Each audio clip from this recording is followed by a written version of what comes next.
Welcome back to This is 30 and Politics, and we're still chatting to Philip and Precious. That's my colonial name. Yeah. So here's something interesting. Bafana is also a pastor. So Bafana, just in 2 minutes, Yeah. how do you marry the two? Because usually, Jani. yeah, you know what I want to say, but tell us, how do you make the two work? Yeah, I don't really make them work. But with me, when I decided to be a pastor, I had no hopes Yeah, of he's a becoming- pastor. Sorry, we haven't been putting some respect on Yeah. his name. He's Pastor Pastor. Philip. Yes. So when I decided to be a pastor, I had no interest in politics. Of course, I used to follow them there and there, but I never thought of myself as an active member of a political party. Yeah. So over the years, being a pastor, you are faced with a lot of challenges, and some of those challenges are socio-economic challenges, especially with people you work with. People come to you, they need prayers to find jobs. And you know that no matter how much you pray, if the economy is not doing well, you're not going to do well. So I think part of the reason I decided to join politics as that to make a meaningful change. So I think the convergence it's all about people. So being a pastor or being a politician, it's all about people. Okay, thank you for that. Precious, BRICS. BRICS is a very important part of South African world politics. Tell us, explain to me, a 4-year-old that doesn't know what BRICS is. Like, what is BRICS and yeah, what's happening? So BRICS compromises of 5 countries. You have the B stands for Brazil, the R is for Russia, the I is for India, and the C is for China. It was formed in 2006. South Africa only joined in 2010. Okay. So we joined later on. Then it became BRICS. So it was BRIC before. So then the 5th country will be South Africa. Oh, they can't hear me. Should I repeat? Oh, it's fine. No, it's okay. Okay. So that's what BRICS is. They are. What do they want to reduce? One of their aims is to reduce Western influence in their countries, right? Not only that, but they also want to find a greater voice for emerging and developing economies, because when these world leaders meet up, there are certain countries, maybe the G7, the people from those countries who speak, and in Zulu, mabakhuluma bona ngezwakala. Whilst other countries, when they speak, we're like, okay, as No you one were really saying, listens. America, Yeah. as you were saying, Yeah. So those are some of the things that they look at. So BRICS basically makes the voices of certain countries louder on those international platforms. Yes, and also like they also try and help those countries grow. They also try and make those countries grow, like the economy grow. So there's a lot of benefits. I'll just talk about jump into one of the benefits that we as South Africa have seen from BRICS. So when we joined in 2010, when the goods that we were exporting, it was like maybe 6%, and then by 2011, mid-2011, we're already at 16.8, right? And then by end of 2011, we're already at 29%. So that is also showing economic growth, because now we're exporting more to the countries, because it's creating that relationship where as these countries can sit together and see, okay, we are developing economies, what can we do to become at a better level? What can we do for our people so that certain things that we're struggling with, we don't struggle with them anymore. If we don't have good infrastructure, what can we do? Because if you look at these countries, they are developing economies, but they are at different levels. China is not at the same level as South Africa. So China has been through certain things. So then they can advise better to say, oh, if you guys want to change certain things in your infrastructure, or if you want to develop your infrastructure, which is part of our plan as a country, this is what we did, and maybe this might help you. You see. I have a question though. So, Yes. have we increased our exports to the West in general or to other countries within BRICS? That's my first question. We have increased our, Yeah. our exports to countries within BRICS. So BRICS, it's what I was okay. just saying, that we Within, were at okay. 6% before we joined BRICS, and then after, just in 20, this was in 2011, after we just joined in Wow. 2010. We were at 6%, 6.2% in 2010 before we joined, and then in 2011, beginning of 2011, we went to 19%. Wow. By end of 2011, we were already at 29% with our exports. So that is money to us. But with okay, this is my thoughts as somebody's thinking about this for the first time. Okay, I know that China, Russia. I mean, do you guys know that India has the 5th largest economy in the world? It's there also. Yeah, I feel like India is like that quiet person with a lot of power. I feel India is coming for us. It is. It is. Well, with politically with BRICS, it is a very important block of countries in the world. If you look at how they chose one another, how they invited South Africa. South Africa is a power in Africa, and Brazil is the biggest country in the South America. Okay. China is the largest Asia. and it's also the world superpower economically. India is also a large country, especially the population is very Yes. big, and their innovation is great. Russia is the biggest country in the world, so they invited one another to compete with the West, because if the West has no competition, then they can do whatever they want everywhere in the world. So now the West is facing a potential power, and recently so many countries want to join BRICS. Saudi Arabia, Mexico, and many other countries. I was just about to ask, Yeah. what does it take Yeah. for a country to join? Yeah. So, well, they've submitted to BRICS that they would like to be part of BRICS. I think, I don't know how long it will take, and I don't know how they would need to de-Westernize these countries, because sometimes you'd find that it's the West actually wanting to be part of BRICS through other countries. Oh, okay. Yes. okay. So I don't know what the criteria will be, but President Putin always calls for multipolar world. You can't have like a unipolar where the world is ruled by a certain group of people. President Putin says, okay, I don't have a problem with the West. They can do whatever they want, but they should allow other countries to make their own decisions to be part of a certain power. So that's why he's calling for regional powers. That in Asia you must have one power. Everywhere we must all have different powers. You can't have America bulldozing everyone. So yeah. BRICS is also important in that aspect, where other countries will be protected. America will know that I cannot do as I please in this region. And also the BRICS countries will know that I cannot do as I please in this region. Yeah. And one of the main purposes of BRICS is to also reform international financial institutions. So let's look at IMF, for instance. So African countries, I'll make an example with African What is the countries. IMF? It's basically where we get our loans. Okay. International. International something. Monetary International, fund. yeah. Yes, so when you look at, like I said, I'll make an example with Africa, the interest rates are higher. So for instance, if South Africa were to take a loan with IMF and another Western country wants to take a loan, our interest rates will be higher. We'll have to jump more loops than them. So another thing that BRICS has done is they've created a bank.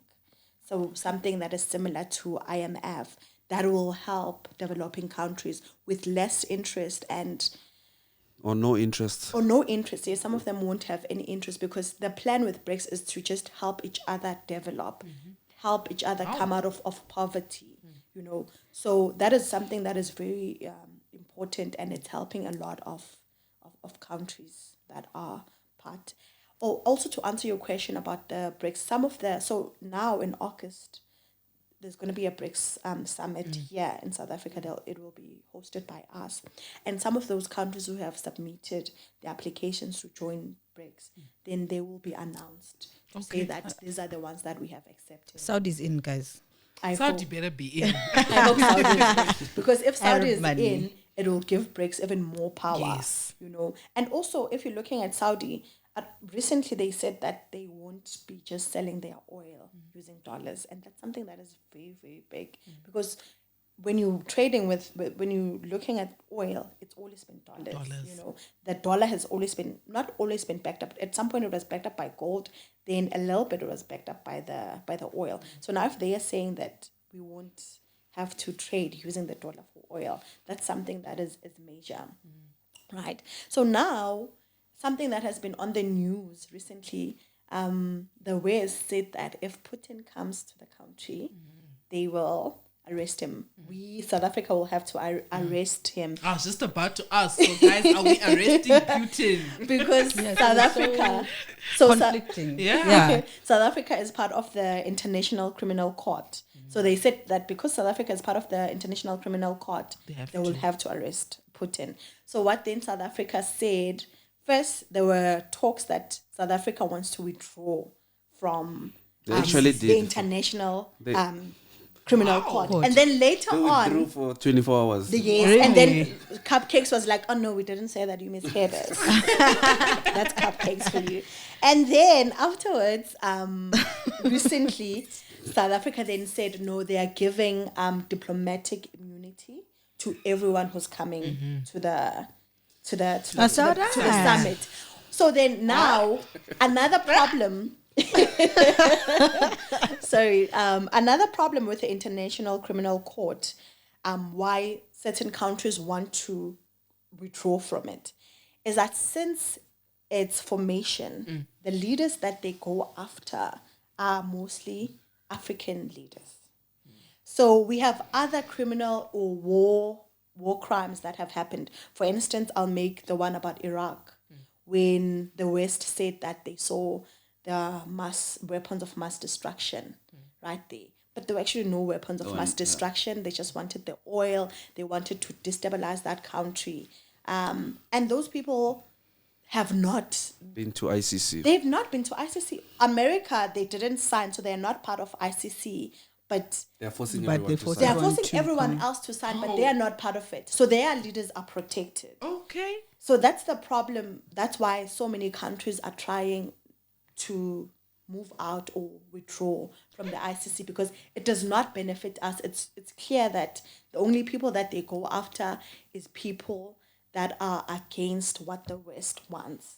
But okay, I have this question, right? So what I'm picking up about politics from this conversation, it's shoot, kill, get the power, right? And then after you get the power, then we do nice things. But to an extent, are we not, I feel like, are we not looking at the reality of BRICS as a counter-colonization?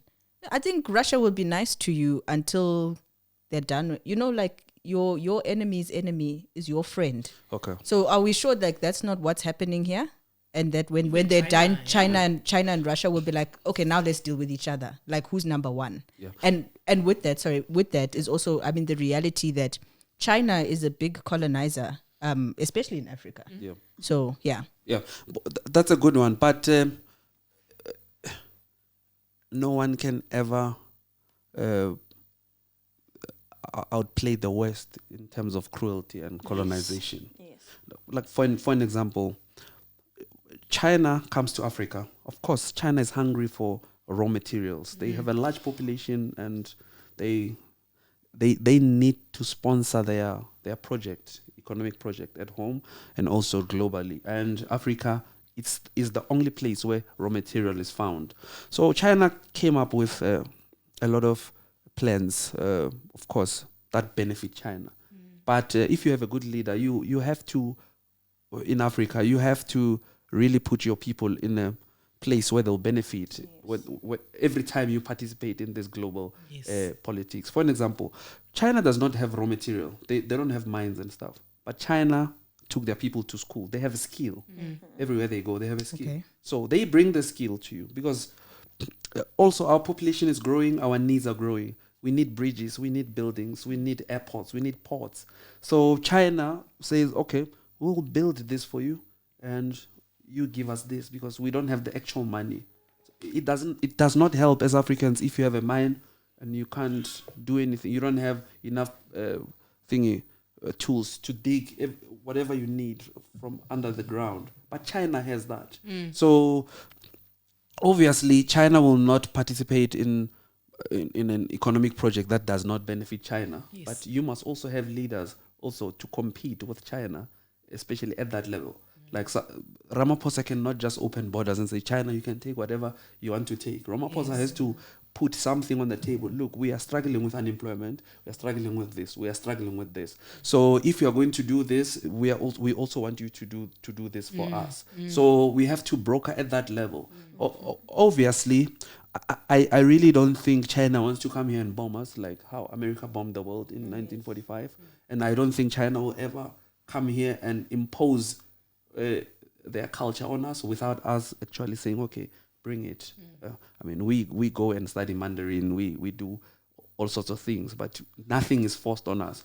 And I think it can be that way only if our leaders really can compete with China at that level. So I hear what you're saying, but I actually disagree. In my view, I definitely see a thing happening with the Chinese elite. Yeah. I see literally, so I work in the built environment. I see Chinese compounds coming up all over the place. Yeah. I see, look, China's doing what everybody else does, but it's just, obvious, right? You'll be like, oh, but that's a place for Chinese people. I'm sure you guys have even seen in downtown Joburg, there's a Chinese precinct with Chinese writing and all of that. Yes.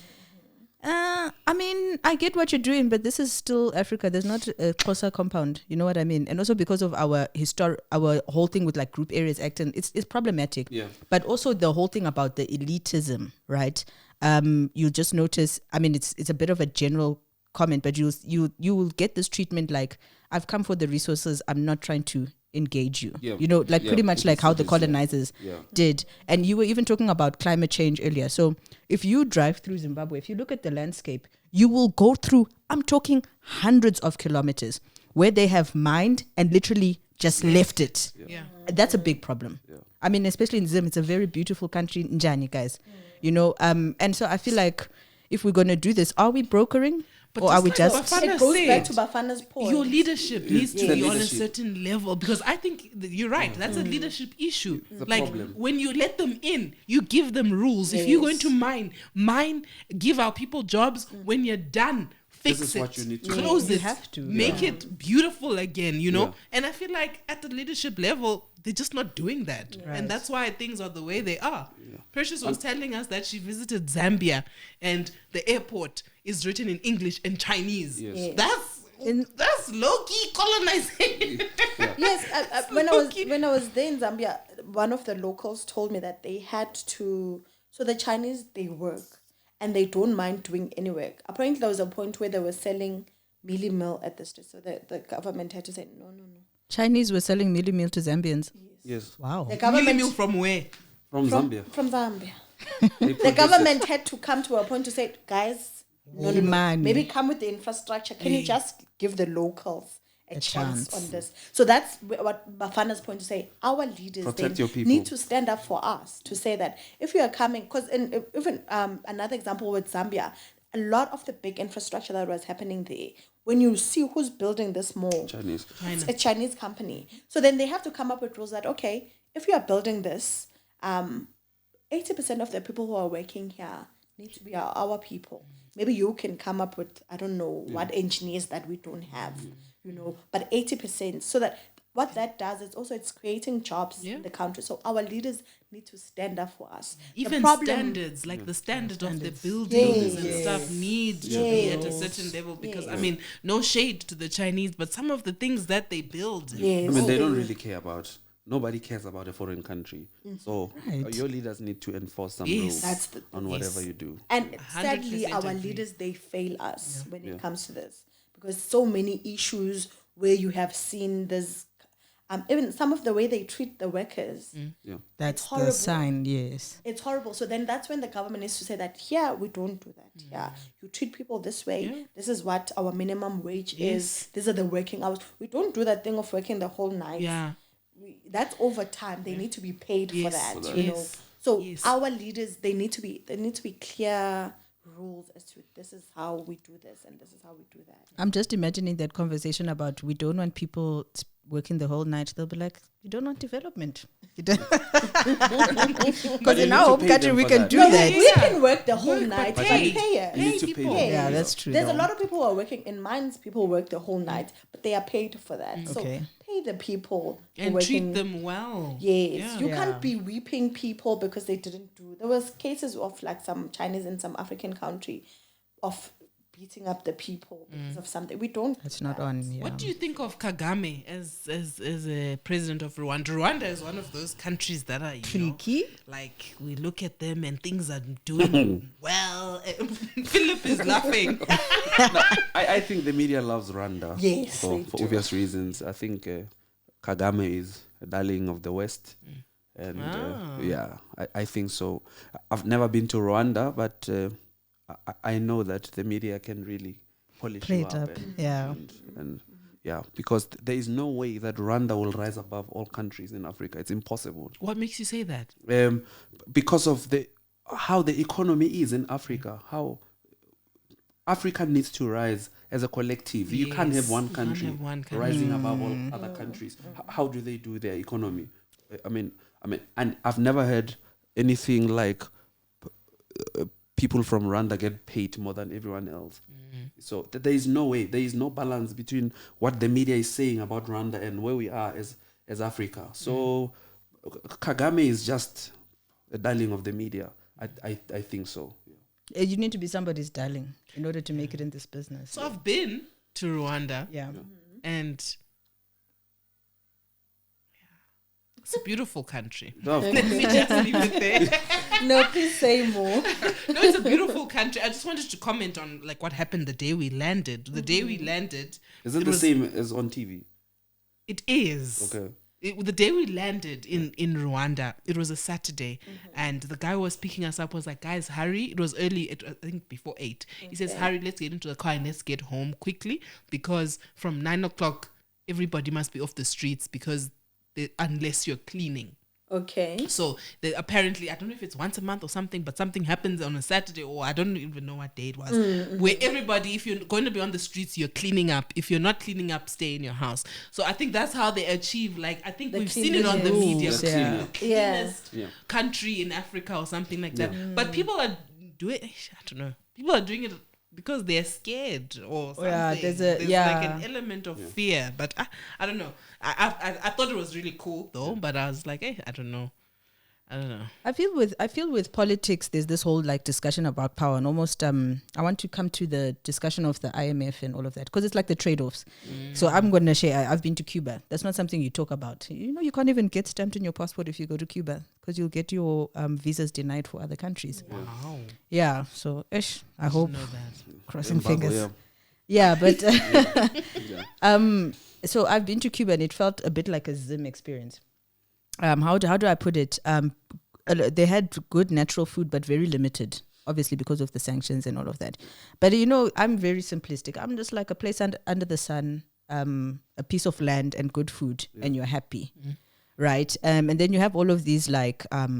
Every colonizer has its like darling, right? Yeah. So like you go to France. And you know how people are like, Paris is Hillbrow. Yeah. No lies, right?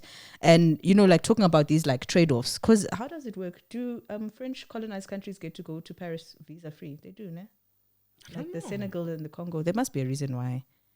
So misinformed. But I want to just come to the issue of like the IMF and, you know, that, another IMF, but the issue of the trade-off between the taxes. You know, like, are we going to do something about that? Or are people just like, well, we do get to go to France. As these West African nations or whatever. Like, what's your commentary on that? No, sorry. It needs to stop because even now the countries that were colonized by France, they still pay off these taxes because in a way France colonized them and they're paying off They still France pay, for yeah. that Yeah. till to this day. And yet France is not really doing anything for them, or No, they're not doing anything for them. Basically, people in the West, in these Western African countries, are paying for things in France so that I guess the French kids can go to better schools and stuff because that's what that money that they're getting from Africa is doing. That needs to stop. And that's why it annoyed me when the French president wants to come to the summit in August? The like BRICS why? summit. The BRICS summit. The BRICS. Yeah, well, he has been shady. He's Yeah. a very long time. Yeah, but he's also like the West is actually trying to push him away. Like Emmanuel Macron he went to China at the height of the war. I mean, if you are part of the G7 and you're supposed to be closer to America than everyone else, but he was in China and he was with the president of China for a very long time. So, and he's the one who spoke against the West. He told them that the war needs to stop in Ukraine, and he said Ukraine will not win the war. So over time, he really appeared to be against the West, and it's kind of problematic for the West, especially France it's an important component of the world power. Without France, America also has big problems in Europe. But Emmanuel Macron has really showed like a soft spot for the global south and other. Can he stop the taxes that the people that he colonized are still paying to his country? Yeah. So because we can't be sitting at BRICS and we are busy talking with colonizers like it's nothing, and we are still abusing the people. No. Yeah. So he needs to change. I hope. Sorry. It's okay. I hope that if they want to accept him in BRICS, because obviously even if he does join BRICS, it will be a big advantage for BRICS. But I hope that one of the hoops that he'll have to jump is to stop those taxes that the people have to pay to him. It's horrible, because when you look at these countries that are paying, they have a lot of resources. Already the resources are being taken by France. And then on top of that, the little money that they are making, they have to be paying France. It's horrible. It's like modern day colonization, but we don't call it that. So I hope they really call him out on that before they even accept him or even think of accepting him to BRICS. Yeah, well, France is, there's colonization, but there's a higher level of colonization. I think the Portuguese and the French people were cruel, I think. Really? Because when you look at the countries that they colonize, people don't even know their language anymore. Yes. Yeah. It's done. Yeah. It's done. You speak Portuguese and it French. ends there. Yeah. Maybe recently in history where vernacular languages were introduced through governments, but basically they speak the European language. So that says something about the power that was exerted on them. But it all comes back to the leaders, current leaders of governments. I mean, if there was any exciting time to be a politician, is now, because the things that people were afraid of saying, everybody can say them now. Okay. Yeah, I was looking at a video recently where President Ramaphosa was calling out to the West in this about the vaccines and how they had summit. to bag. Yeah, I think it was last week or a few days ago. He told them that the West is actually bulldozing all of us, and he was calling out President Macron and a few leaders who were there.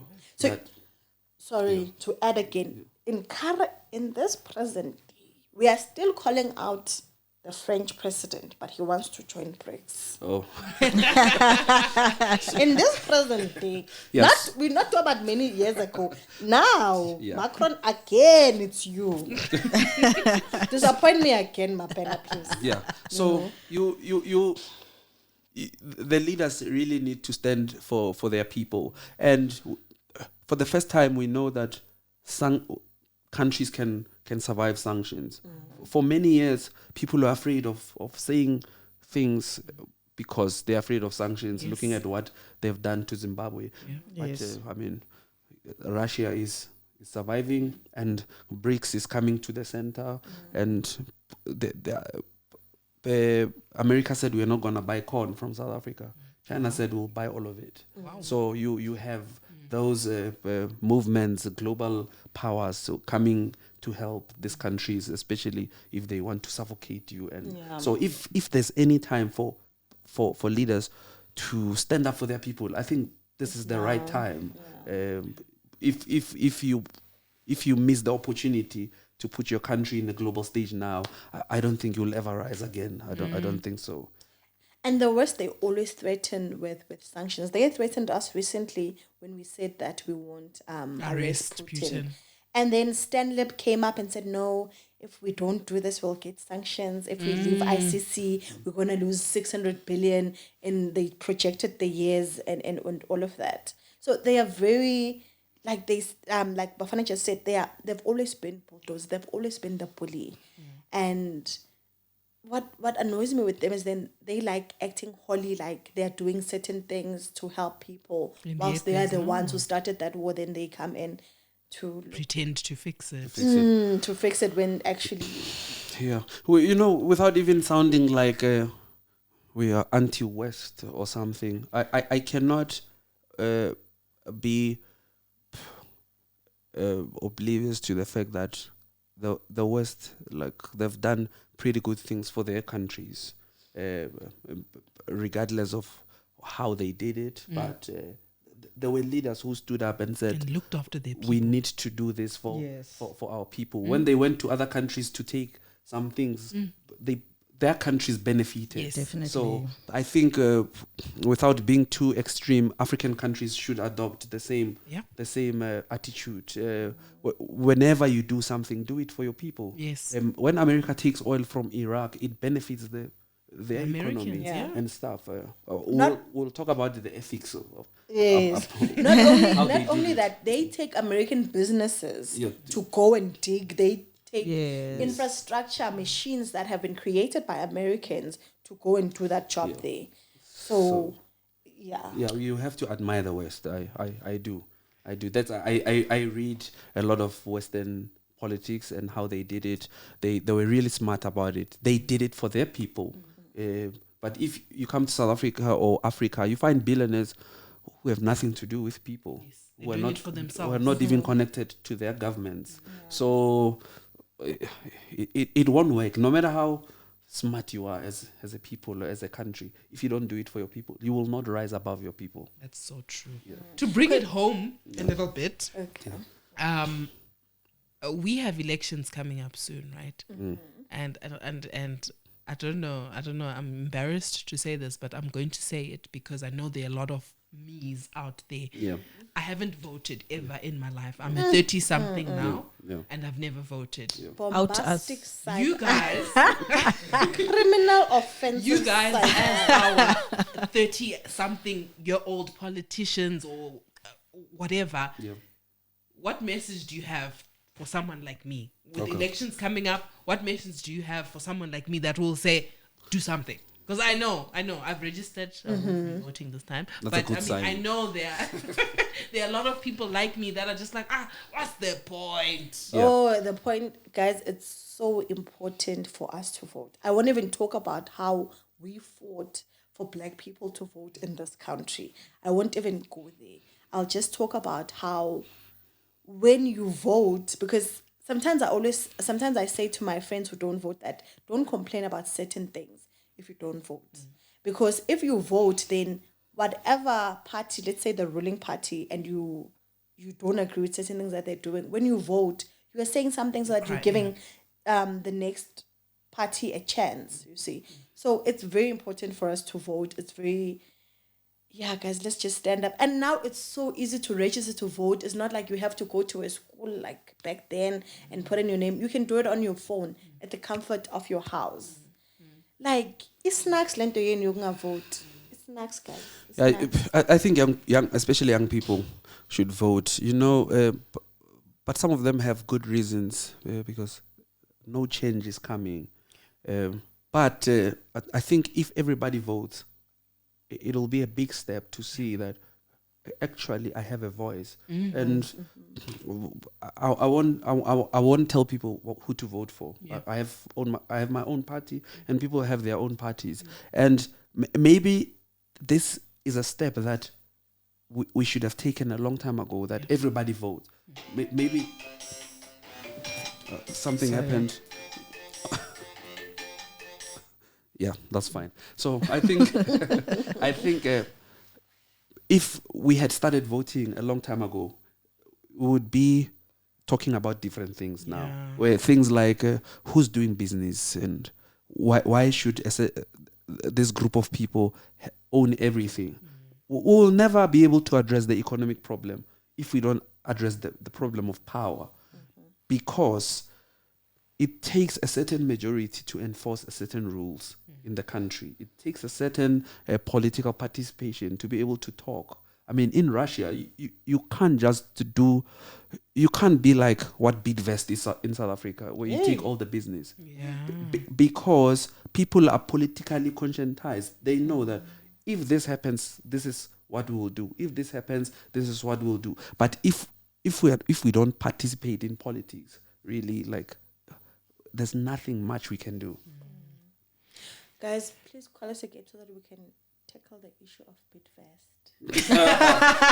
How black people, they are called the tenderpreneurs. They act like they are getting the big tenders when they are not. Next time. Yo, the time has really just flown really by, has. and this has been such an insightful conversation, and I wish we had more time to chat more about so many things that do affect each and every one of us. Yep. But unfortunately, this is where we have to close it off for 30 and Politics. Thank you, Tinashe. Thank you, Presh. Thank you, Philip. Thank you. Thank you so much. I hope guys. that I'm like really challenged to at least go Google something. Yeah. So to our listeners and our viewers, like, subscribe, and register to vote. or something. This is not a sponsored campaign. No, it's not. So yeah. Thank you so much. Thanks, Thank you so guys. much. Thank you. All right. Thank you.